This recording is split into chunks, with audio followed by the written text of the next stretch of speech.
I can still see my mother's face when she opened that apartment door. The way her eyes went from confused to absolutely shattered in about 2 seconds flat. And my dad standing behind her in the hallway, looking at me like I'd just told them I'd murdered someone. Over fish. Oversalted fish.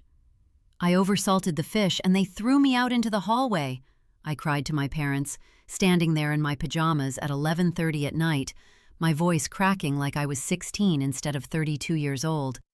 But I'm getting ahead of myself. Let me back up because this isn't really about the fish at all. My name is Michael Chen, and up until 3 weeks ago, I had what I thought was a pretty solid life.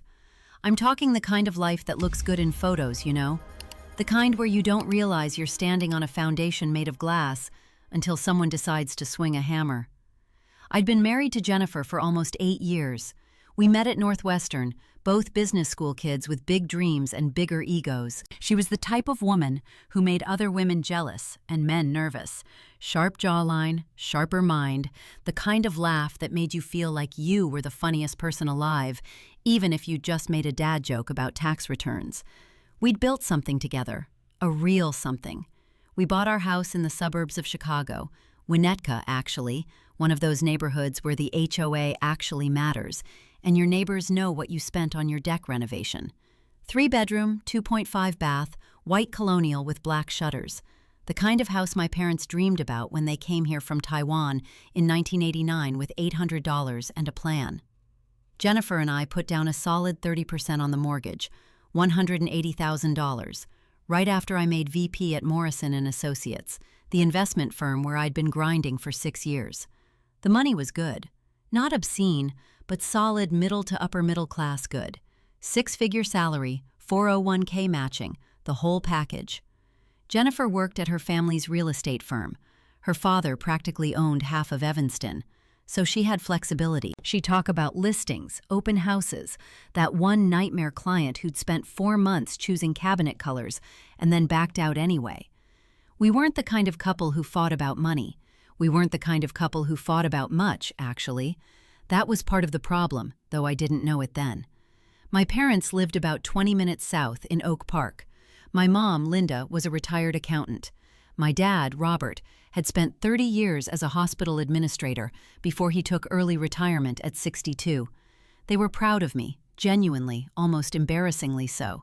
They'd brag to their friends about their son, the VP. My mom would tell people at her book club about my house like she'd built it herself. Jennifer got along with them fine. Better than fine, actually. She'd call my mom Linda, not Mrs. Chen. She'd ask about my dad's golf game. She brought them wine on Sundays. My mom used to tell me, "You married a good woman, Michael, don't mess this up." And I'd laugh and think, I'm not messing anything up. Everything's perfect. That was the thing about my life before. It didn't just look perfect. It felt perfect, too. We had a routine. Work Monday through Friday, happy hours on Thursdays, where I'd watch Jennifer charm clients and business partners like she was running for office. Dinners on Saturdays, usually at some farm-to-table place in the city where the portions were small and the check was somehow always over $200. Sundays were for recovery and family time. I'd putter around the yard.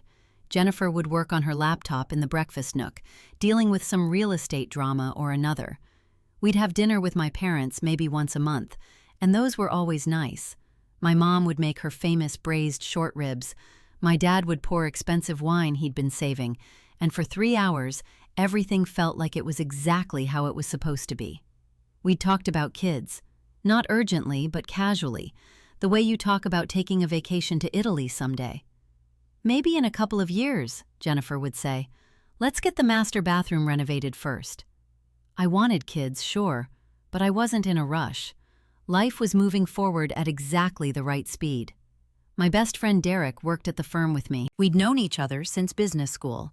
He was my +1 at my wedding. He'd been there the night I got promoted. Derek was divorced, worked like a maniac, and had a terrible habit of dating women who were definitely bad for him. But he was the kind of friend who'd come over on a Saturday morning to help me fix the fence, or who'd listen if I ever actually had something to complain about. The thing is, I didn't really complain. What did I have to complain about? I had a nice house, a beautiful wife, a good job with good money, parents who loved me, a best friend, health insurance, and a Roth IRA that was actually doing well. I went to the gym 3 times a week. I had a credit score of 798. I wasn't depressed or anxious. I was the guy other people looked at and thought, he's got it figured out. Except apparently, I didn't know anything. 3 weeks before I ended up crying in my parents' hallway, Jennifer came home from work at around 6:30 on a Thursday. I was in the kitchen, grilling salmon for dinner. We were supposed to go to Derek's company holiday party the next night, and I was already dreading it a little. Derek's firm was always a circus, and I'd have to schmooze with people I didn't know while Jennifer worked the room. "Hey, babe," she said, setting her purse down on the marble counter. She was still in her work outfit, cream-colored blouse, tailored black pants, the Gucci loafers I'd bought her for her birthday. She looked tired. "How was your day?" "Good. Busy. You?" "Same," she said. She opened the fridge and grabbed a bottle of Sancerre. "Actually, Derek texted you. He said something came up with the party tomorrow. He wants to call you tonight." "What kind of something?" I flipped the salmon. It was perfect, crispy on the outside, still pink in the middle. "He didn't say. He just said it was important." I felt a tiny flutter of something in my chest. Not quite worry, but maybe the beginning of it. Derek didn't usually use the word important unless he meant it. But I pushed it aside. Probably just some drama about catering or the venue double booking or something. The guy ran a hedge fund. His life was always a little chaotic. "I'll call him after dinner," I said. Jennifer poured herself a glass of wine and came over to watch me cook. She did this sometimes, just stood next to me while I worked. I liked it. It felt domestic and easy. She smelled like her perfume, something expensive that she'd worn since I met her. "The salmon looks really good," she said. "Thanks. I'm trying that new recipe, lemon and dill." She took a sip of wine. "Michael, I wanted to talk to you about something." There it was again, that flutter. Something in the way she said it, too careful. "Yeah?" "Nothing bad," she said quickly, which was the most Jennifer way of saying something bad was coming. "It's just, I've been thinking, about us, about our situation." "Our situation?" I pulled the salmon off the grill. "What situation?" "Not a bad one, just, we've been in kind of a holding pattern for a while, haven't we? The house, the routine, the same dinners every week." I set the spatula down. "I thought you were happy." "I am happy," she said, and she sounded like she meant it. "I just think maybe it's time for something to shift, for us to decide what comes next." "Kids?" I asked. She smiled, but it was sad. "Maybe, or maybe we should just, I don't know, think about what we want, separately even." The flutter in my chest turned into something heavier. "Are you breaking up with me?" "No," she laughed, and she touched my arm. "God, no. I'm just saying, let's not assume things are just going to stay the same forever, you know? Let's actually be intentional about it." I didn't know what she meant exactly, but I decided not to push it. We ate dinner on the patio even though it was getting cold, and she asked me about work, and we talked about Derek's party, and everything seemed fine. She didn't bring it up again. We went to bed at the same time. She fell asleep with her hand on my chest like she always did. But I lay awake for a while, trying to figure out what she'd meant. What was wrong with our holding pattern? Didn't everyone have a holding pattern? Wasn't that just called life? The next morning, I called Derek before work. "Hey man," he answered on the second ring. He sounded weird, formal. "Thanks for calling back. I need to talk to you about something, and it's not going to be easy." "What's going on?"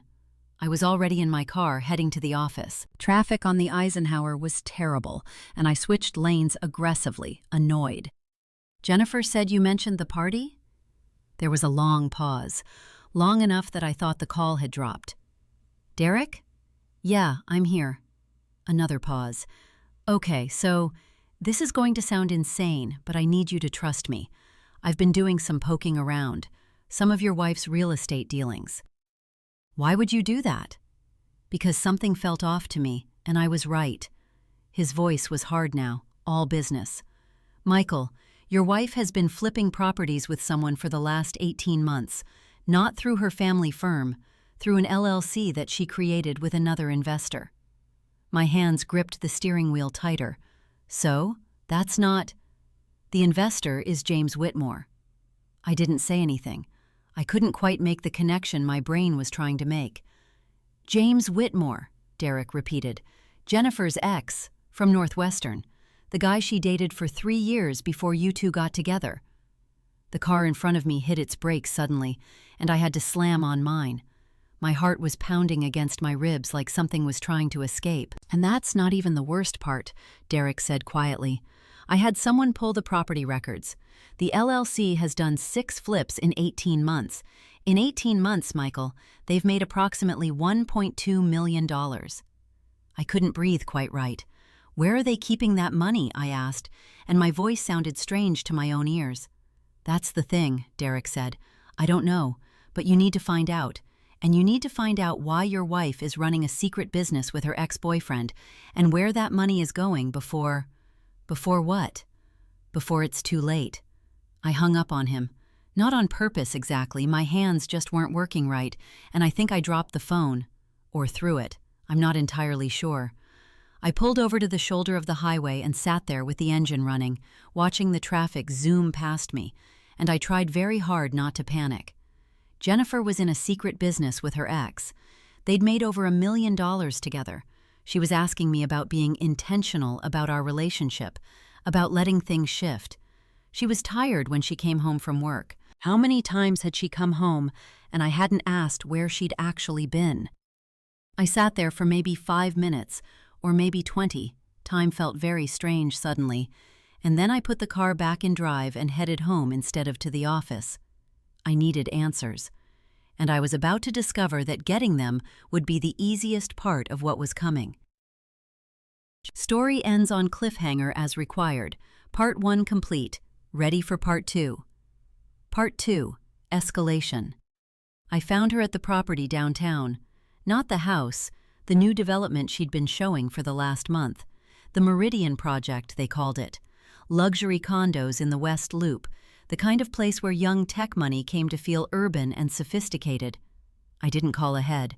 I just drove there straight from the highway, still in my work suit, still running on adrenaline and something darker underneath it. The sales office was in a temporary trailer on the lot. Through the window, I could see her at a desk.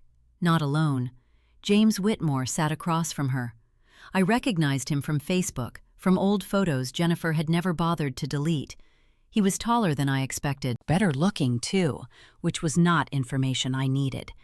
He had his hand on the back of her chair, leaning in like they were sharing a secret, like they were sharing something more than a secret. I stood there for maybe 30 seconds just watching them. Jennifer laughed at something he said. It was her real laugh, the one she rarely used anymore, the one that used to be mine. I opened the door. Jennifer's face went through 5 different emotions in as many seconds. Surprise, guilt, anger, calculation, and finally, something that looked almost like resignation. "Michael," she said, standing up too quickly, "what are you doing here?" "Good question," I said. My voice sounded like it was coming from someone else's mouth. "What am I doing here? What are you doing here?" James stood up slowly, smoothly, like a man who'd been caught before and knew how to handle it. He was wearing a navy suit that probably cost more than my monthly car payment. His watch looked like it cost more than my monthly mortgage. "Michael Chen," he said, extending his hand. "James Whitmore, Jennifer's mentioned you." I didn't take his hand. I looked at Jennifer instead. "Is this the guy?" I asked her. "The ex? The one you're making over $1 million with?" The color drained from her face so fast, I thought she might actually pass out. "How did you—" she started. "Derek called me. Apparently your secret business isn't as secret as you thought." I turned back to James. "You know she's married, right? You know that the money from this company should probably be something we talk about. Together?" James's smile didn't waver. That was almost worse than if he'd looked ashamed. "I think maybe we should take this conversation somewhere more private," Jennifer said. She was in crisis management mode now, her realtor voice on, the one that could talk someone into buying a condo they didn't need. "James, can you give us a minute?" "Of course," he said smoothly. He grabbed his suit jacket from the back of the chair. "Michael, nice to meet you. Jennifer, I'll send you those comps we talked about.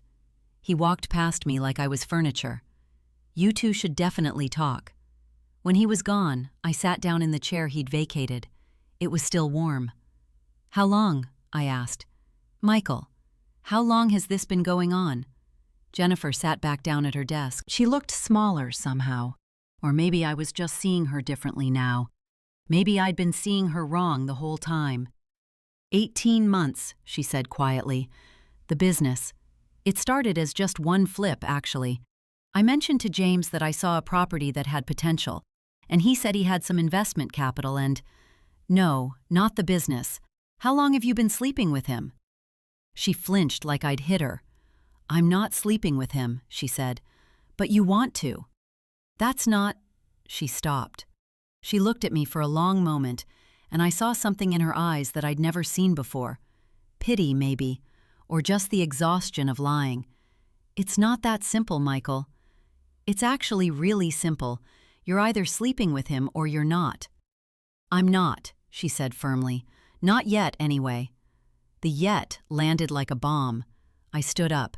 I had to stand up because if I didn't, I thought I might do something I'd regret. Not to her. I'm not that guy.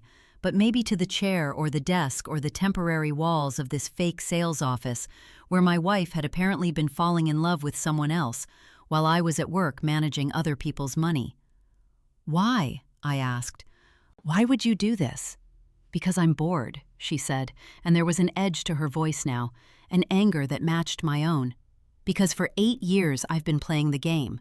The good wife, the supportive spouse, going to your company events and wearing the right dress and laughing at the right jokes. And meanwhile, I'm building something with James, something that's mine. Something where I'm not just Michael Chen's wife. I'm Jennifer. I have my own money, my own success, my own… Your own affair? I finished. It's not an affair. An affair implies… She stopped herself. She rubbed her face. I don't know what it is, okay? I just know that when I'm with him, I feel alive.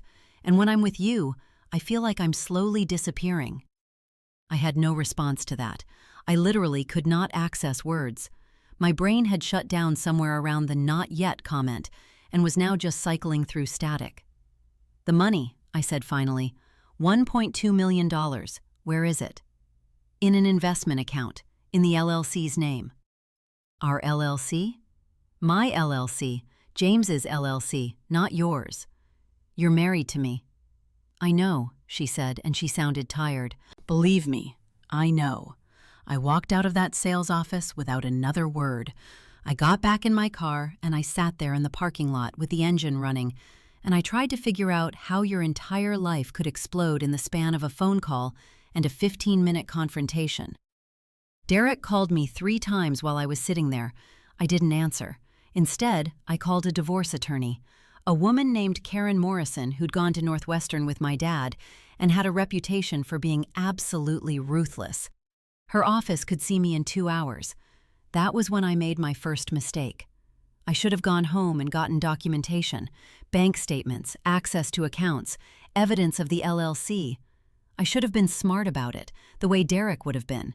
Instead, I went to see Karen Morrison in her office on Michigan Avenue, and I told her everything.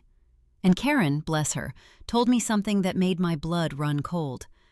If the LLC was created during your marriage and funded with marital assets, even indirectly, it likely qualifies as marital property, she said.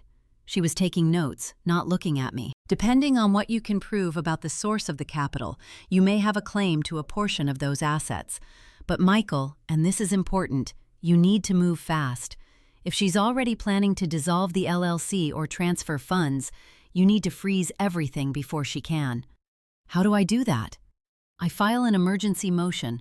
We get a judge to issue a temporary restraining order on all accounts associated with the LLC. Prevents her from moving money without court approval. She finally looked up at me. But we need to do this today, now. Won't she know? Won't it make things worse? It will absolutely make things worse, Karen said bluntly. She will be furious. She will probably hire her own attorney immediately. Your marriage will be officially, legally, irrevocably over. But if you wait and she empties those accounts, you could lose everything. So the question is, Do you want to be married to someone who's building a secret business with her ex and planning to leave you? Or do you want to protect your financial interests? It wasn't really a question. I authorized Karen to file the motion that afternoon. Within 6 hours, a judge had signed the temporary restraining order. By the time I got home to the house in Winnetka, Jennifer had already heard from her attorney. She was sitting in the living room when I walked in. The sun was setting, painting everything orange and gold. She looked like she'd been crying, but her jaw was set, ready for war. "You froze the account," she said, not a question. "Yes. Without talking to me first." "You weren't interested in talking," I said. "You were interested in lying." She stood up. "Do you know what you just did? That money was supposed to fund 3 more projects. James and I have contracts pending. We have investors depending on us. You just—" She stopped. She looked at me like I was a stranger. "You're going to destroy everything. The business, the partnership, probably our marriage. And for what? To punish me?" "To protect myself," I said, which apparently I should have done about 6 months ago. "There is no protecting yourself from this," she said quietly. "There's just losing." That's when she told me the thing that made me understand how badly I'd misunderstood the situation. "The house," she said. "I want the house. The house is in both our names. We both paid for it." "You paid for it," she corrected. "Your down payment, your mortgage. But the renovations, the kitchen, the master bath, the deck, I paid for those. $30,000, Michael, out of the money from the LLC. I've been investing in this house because I thought we were building something together." I felt something crack inside my chest. "So you were planning to leave me," I said. "You were already planning it. You were already building your exit." "I was building myself," she said. "I didn't know if I was going to leave or stay. I just knew I couldn't keep being invisible." "I never made you invisible." "Yes, you did," she said, and there were tears in her eyes now. "Not on purpose. You loved your life so much, your perfect life, and I was just part of it. Like the house or the car, a beautiful accessory that made everything look right." I couldn't argue with her because somewhere, in some part of me that was still capable of honesty, I knew she was right. I had loved my life, and I had loved it, in part, because I hadn't had to think too hard about anyone in it. "What do you want?" I asked her. "From me, from this?" "I want you to know that this is my fault," she said, "and I'm sorry. I am genuinely sorry that I hurt you. But I'm also not sorry that I did it, if that makes sense. I'm not sorry that I found something that was mine, and I'm not sorry that I'm leaving." There it was, the thing I'd been waiting for her to say out loud, even though I'd already known it. "James?" I asked. "Not necessarily," she said, "but away from you, away from this, away from the person I became when I was trying to be what you needed." I left the house that night. I packed a bag and I left. I didn't know where else to go, so I drove to my parents' place in Oak Park. I sat in their driveway for maybe 10 minutes, trying to figure out how to explain that my marriage had imploded in the span of 6 hours. And that's when I realized I hadn't even told them about the frozen accounts. I hadn't told them about James. I hadn't told them that the daughter-in-law they loved, the one who'd called my mom Linda and asked about my dad's golf game, had been planning her exit for months. I sat in the driveway and I cried. Not elegant tears, the kind of crying where your whole body shakes and you can't catch your breath.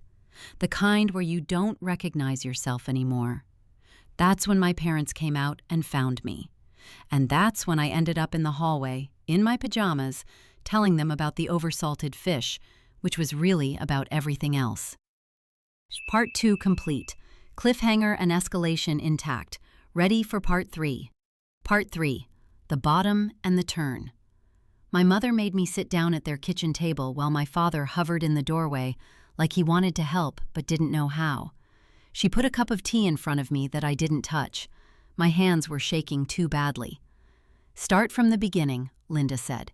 She was using her accountant voice, the one she'd used when my dad's business partner had tried to embezzle from the medical practice in 1997. Calm, methodical, like she could organize chaos into sense if she just got the numbers right. So I told them. All of it. The secret LLC, the $1,000,000+, James Whitmore, the restraining order I'd filed without consulting my wife. The way Jennifer had looked at me in that living room, like I was the villain in a story I thought I was the hero of. My father didn't say anything for a long time. He just kept shifting his weight from one foot to the other. Finally, he went to the refrigerator and took out a bottle of wine that was probably supposed to be saved for something better. "She was already planning to leave," I said. My voice sounded distant, like it belonged to someone else. "She was building an exit strategy and I was at work, managing portfolios while she was falling in love with someone else." "Michael." My mother reached across the table and took my hand. Her skin felt papery, fragile. When had she gotten so old? Did she say she was in love with him? She said she wasn't sleeping with him yet. The yet was pretty clear. My father poured 3 glasses of wine and sat down with us. He looked at me for a moment, and I saw something shift in his face, something between anger and resignation. "You froze the accounts," he said. Not a question. "My attorney said it was the smart move." "It was the aggressive move," Linda corrected. "That's different." I pulled my hand away from hers. What was I supposed to do? Let her empty everything and disappear with James? "You were supposed to talk to her," my father said quietly. "Before you went nuclear, you were supposed to sit down with your wife and have a conversation like an adult." I felt something hot rise in my chest. She lied to me for 18 months. She was building a secret business with her ex-boyfriend. She told me she wanted to leave me. "And now she's going to fight you for everything she can get," Robert said. "Because you made her feel like you were attacking her. You made it war instead of negotiation." "There's no negotiating with someone who's already decided to leave." "Maybe," he said, "but there's a lot of difference between a clean split and a scorched earth divorce. And right now, Michael, you're headed for scorched earth." I stood up from the table. I couldn't sit there listening to my father defend Jennifer. I couldn't sit there and listen to him suggest I'd somehow caused this by trying to protect myself. "I'm going to bed," I said. I didn't sleep. I lay in my childhood bedroom, the same room I'd had from age 8 to age 18, still decorated with old track trophies and college pennants, and I stared at the ceiling and tried to understand how my marriage had exploded in 6 hours. My phone buzzed. Karen Morrison, my attorney. A text. "Jennifer's lawyer filed a counterclaim. She's demanding the house, half your retirement accounts, and full dissolution of all marital assets within 90 days. She's also contesting the restraining order. Hearing is Thursday." Thursday was 4 days away. I didn't sleep that night or the next one. By Wednesday morning, I looked like someone who'd been run over by a truck. Dark circles under my eyes, a tremor in my hands that wouldn't go away. I'd lost maybe 8 pounds in 72 hours, which I could not afford to do. I didn't have 8 pounds to lose. Derek called me about 100 times. I didn't answer. What was I going to say? That he'd been right? That I'd blown up my marriage and my finances simultaneously because I'd moved faster than I should have? That I'd let my ego and my fear drive me into making decisions that a reasonable person would have thought through more carefully? The hearing was at 9 in the morning at the Daily Center. Karen had prepared me as much as she could, but standing in that courthouse hallway at 8:45, I felt like I was about to be executed. Jennifer was there with her attorney, a guy named David Rothstein, who looked like he'd litigated hostile takeovers for Fortune 500 companies. She looked better than I felt. Hair done, makeup perfect, wearing a navy suit that somehow managed to be both professional and sympathetic. She'd hired a costume for this. She didn't look at me. The judge was a woman named Eleanor Chen, no relation, who had a reputation for being fair but uncompromising. She sat through Karen's opening statement about the LLC being marital property, about the need for the restraining order to remain in place pending full discovery. Then Rothstein stood up. "Your Honor, my client entered into a business partnership with a colleague while still married to the defendant. She funded this business with her own earnings from her family's real estate firm. The defendant has provided no evidence that marital assets were used to start or fund this venture. The LLC is entirely my client's property, and the restraining order is an overreaching attempt to punish her for choosing to invest in her own future. He had documents. He had bank statements showing that Jennifer had transferred money from her personal real estate account to the LLC. He had emails from her family's firm showing her commission payments. He'd built an entire narrative that made Jennifer look like an independent businesswoman trying to build something of her own, and me look like a controlling husband trying to prevent his wife from succeeding. Furthermore, Rothstein continued, the temporary restraining order has damaged my client's business relationships. She and her partner were forced to miss a closing on a property worth $2.4 million. That transaction fell through because of this restraining order. My client has lost her share of the profits, approximately $400,000. Karen objected. The judge overruled her. The defendant's assertion that marital assets were used to fund the LLC remains unproven, Judge Chen said. At this time, I'm going to dissolve the restraining order pending full discovery. Both parties will submit their financial documentation to the court within 30 days. 30 days. In 30 days, Jennifer could move money anywhere she wanted. She could restructure the LLC. She could transfer assets to James Whitmore or to a trust or to fucking Timbuktu if she felt like it. I looked at Karen. Her face was carefully neutral, but I could see the tension in her jaw. We can appeal, she said as we walked out of the courthouse, but it'll take time, and Judge Chen was probably right. Without documentation of marital assets being used, our position isn't as strong as I'd like it to be. I stood on the courthouse steps and watched Jennifer and Rothstein walk toward the elevators. She was laughing at something he'd said. Actually laughing, like she'd just won a victory instead of destroyed a marriage, which, I guess, she had. I went back to my parents' house and I didn't leave for 3 days. I didn't go to work. I didn't call anyone. I just sat in that childhood bedroom and I thought about how I'd misread everything, how I'd thought I was protecting myself when I was actually just accelerating my own destruction. On Friday night, my father came in with 2 beers and sat on the edge of my bed like I was 12 years old and had just gotten cut from the soccer team. I'm sorry, he said, for what I said about talking to her first. I was angry, and I wasn't fair. You were right, I said. I should have handled it differently. Maybe, maybe not. You were scared and you acted on that fear. It's not a great combination, but it's a human one. We sat in silence for a while, drinking beer that tasted like nothing. Mom and I have been talking, he said finally, about the house, about your situation. You don't need to help me financially. I have enough. That's not what I mean, he paused. Your mother pulled some records, financial records from when you and Jennifer bought the house. I looked at him.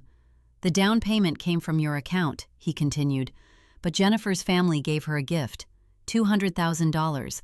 That was supposed to be part of the down payment, but you insisted on using your own money instead.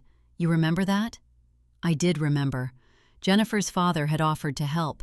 I'd refused because I didn't want to owe him anything. I'd wanted to be independent. I'd wanted to prove I could do it myself.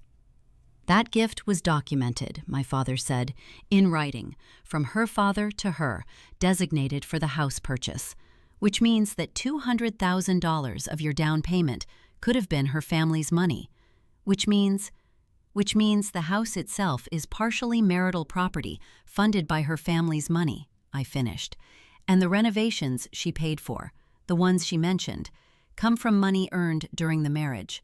That's a marital asset. I stared at my father. Why are you telling me this?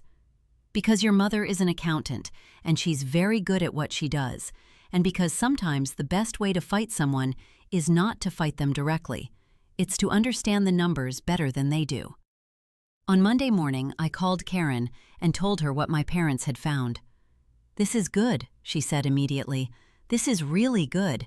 If we can prove that marital assets contributed to the down payment and that renovation expenses came from marital income, we have a much stronger argument that the house itself is marital property. And if the house is marital property, then so is anything that was funded by it. What does that mean? It means we can argue that the LLC was partially funded through the house, through equity, through the financial position the house gave her. It's complicated, but it's an angle. Can I win? There was a pause. I don't know, Karen said, but you have a better shot now than you did on Wednesday. It wasn't much, but it was something. For the first time since Derek had called me on the highway, I felt like maybe I wasn't completely helpless. Then, on Tuesday morning, I got a call from a number I didn't recognize. Mr. Chen? A woman's voice, older, careful. This is Linda Whitmore, James's mother. I think we need to talk.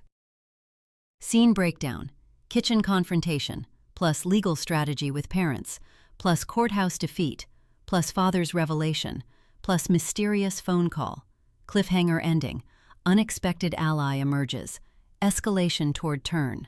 Part 3 complete. I stared at my phone like it might bite me. Linda Whitmore, I repeated. James's mother? Yes, I know this must be strange, but I really think we should talk. In person. Today, if possible. I'm in Chicago. My first instinct was to hang up. This felt like a trap, some kind of coordinated move by Jennifer and James to get information, or to intimidate me or something. But something in Linda's voice, a kind of careful precision that reminded me of my own mother, made me pause. Why would you want to talk to me? I asked. Because I know what my son has been doing, she said quietly, and I know what your wife has been doing, and I think you deserve to know the full picture before you destroy yourself, trying to win a war you don't have all the facts about. We met at a coffee shop in Evanston, halfway between our worlds. Linda Whitmore was in her late 60s, with silver hair and the kind of expensive casual outfit that screamed old money. She had James's face, the same sharp cheekbones, the same precise way of moving, but her eyes were different, harder, more aware. She ordered a black coffee and got straight to it. My son is a sociopath, she said without preamble. Not clinically diagnosed, but functionally speaking. He's charming, he's smart, and he doesn't experience empathy the way normal people do. He experiences transactions. I didn't know what to say to that. When he was younger, we thought he'd grow out of it, Linda continued. We got him therapy. We gave him every advantage. But by the time he was in his 20s, it became clear that he was just getting better at hiding it. Why are you telling me this? I asked. Because your wife is not a bad person, Linda said. She's a lonely person who got seduced by someone very good at seduction. And my son is going to destroy her financially, legally, and emotionally. And I'm tired of watching him do this. She pulled out a folder. Inside were documents, property records, bank statements, email chains. The LLC started as James's idea, Linda explained, not your wife's. He identified properties with potential. He used his charm to get her interested. And then he used her real estate credentials and her family's reputation to close deals that he couldn't close alone. So the money is mostly his, Linda said. Your wife has been doing the work while he's been managing the money, and the money has been disappearing. She showed me a spreadsheet. The LLC had made $1.2 million in gross profit, but the net distributions to Jennifer were only about $200,000. The rest had been moved through a series of accounts that Linda had painstakingly traced. He's been setting up an offshore account, she said, in Belize, and he's been funneling money into it through the LLC. Your wife thinks she has access to these accounts. She doesn't. She has the illusion of access. How do you know all this? I asked. Because I hired a forensic accountant, Linda said. After my divorce from James's father, I got very good at understanding financial manipulation, and when my son started getting too successful too quickly, I got suspicious. So I started looking. She pushed another document across the table. It was a bank statement, an offshore account in James Whitmore's name alone, with a balance of approximately $847,000. That's most of the money from your wife's business, Linda said. Money she thinks belongs to her. Money she's been planning to use to finance her new life. That's gone. Or rather, it's in a place she can't touch it. The coffee shop seemed to tilt around me. What do you want from me? I asked. I want you to know the truth before you make decisions based on a false premise, Linda said. You think your wife is having an affair with James and abandoning you for him. The reality is more complicated. She's being used by a con artist who is significantly better at this than she is. Does Jennifer know? About the money? No.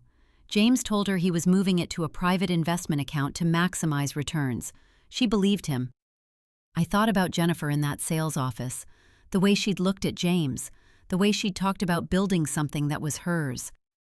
Why would he do this? I asked. If he's as rich as you're implying. Because it's not about money, Linda said. It's about power. It's about the game. My son gets bored with people once he's successfully manipulated them. He was already planning to disappear. The offshore account is his exit strategy. And Jennifer? We'll be left holding the bag, Linda said flatly. The LLC will collapse. The business relationships will dissolve. And she'll be facing questions about money that's gone and contracts that can't be fulfilled. And your freezing of the accounts, while legally defensible, will make her look even more guilty. I felt something cold spread through my chest. What happens now? I asked. Now you decide what kind of person you want to be, Linda said. You can use this information to destroy your wife in court, or you can use it to help her understand that she's being played. Those are two very different outcomes. I sat there for a long time, not speaking. I have a son, Linda said quietly. I love him, but I also know what he is, and I've spent the last 20 years cleaning up the messes he makes. I'm tired of it. So I'm giving you the truth, and I'm hoping you'll do the right thing with it. She stood up to leave. One more thing, she said. James is planning to end the business relationship with your wife this week. He's going to tell her that the offshore account is frozen due to some regulatory issue, that the LLC is essentially insolvent, that they need to dissolve it and cut their losses. He's going to be very sympathetic about it, and then he's going to disappear. And Jennifer will have no business, no money, and a very angry ex-husband, Linda said, unless someone helps her understand what's actually happening before it's too late. After she left, I sat in that coffee shop for 2 hours. I had the information I needed to destroy Jennifer in court. I had proof that she'd been stupid enough to get involved with a criminal. I had ammunition. And I realized that using it would make me exactly the kind of person I didn't want to be. I called Karen Morrison. I need to withdraw the divorce filing, I said. Absolutely not, she said immediately. Michael, you have leverage now, real leverage. Jennifer's business partner is embezzling. I need to talk to Jennifer first. That is the worst possible move. You need to let me handle this legally. I need to do this, I said, or I'm going to spend the rest of my life knowing I destroyed someone who was already being destroyed. I hung up and I called Jennifer. We need to talk, I said, not through lawyers, just us. She came to my parents' house that evening. I don't think she wanted to. I think her attorney probably told her not to, but she came anyway. We sat in my parents' living room, and I showed her everything Linda had given me. Jennifer's face went through shock, denial, anger, and finally, something that looked like understanding. I knew something was off, she said quietly. The way he kept talking about moving money, the way he never wanted me to see the account statements, but I kept telling myself I was being paranoid. You weren't paranoid, I said. You were being played by someone who's very good at it. Michael, She stopped. She looked at me for a long moment. I don't know how to apologize for what I've done. I lied to you. I humiliated you. I was planning to leave you for someone who was just using me. I was so focused on building myself that I didn't see I was building on sand. I know, I said. And now I've lost everything. The business is gone. The money is gone. My reputation is probably damaged. And I deserve it. No, I said. You deserve to understand what happened to you. We didn't get back together that night. We didn't magically reconcile. But we did stop being enemies. What happened instead was that Jennifer, with my help, went to the FBI. With Linda Whitmore's forensic accountant as backup, they built a case against James for wire fraud, money laundering, and embezzlement. It took 8 months, but the Belize account was frozen. The money was recovered, and James Whitmore was arrested at Miami International Airport, trying to leave the country. Jennifer testified. It was brutal, but she told the truth. The divorce went through, but it wasn't scorched earth. We split the house equity 50-50. We split the retirement accounts. We agreed that neither of us had been the villain or the hero. We'd both just been playing roles we thought we were supposed to play. She kept the business name. She rebuilt her reputation by being transparent about what had happened. She's actually doing well now. Not with James. She married a physical therapist named Tom who seems genuinely kind. But she's successful in her own right. And me? I learned that sometimes the person you think is your enemy is actually just as lost as you are. I learned that winning isn't always the goal. Sometimes just understanding is enough. I still live in Chicago. I still work in finance, but I switched firms. Derek and I don't talk as much anymore. I realized that a friendship built on enabling each other's worst instincts wasn't really a friendship. My parents are proud of me again, though for different reasons now. Linda Whitmore and I exchange Christmas cards. Her son is in federal prison. She visits him sometimes. I asked her once if she regretted helping me, and she said no. She said that helping her son's victim was the first thing she'd done in 20 years that actually felt like something. And on quiet mornings, I think about that moment in my parents' hallway, crying about oversalted fish, and I realize that sometimes your life doesn't explode because you're weak or stupid. Sometimes it explodes because you're finally awake enough to see what was actually happening. The fish wasn't the problem. It never was. The problem was that I'd stopped paying attention long enough to lose my marriage. The solution was paying enough attention to save my integrity. That's not a perfect ending, but it's the real one. Complete story arc, hook through resolution. All plot threads closed. Final emotional beat lands. Story complete.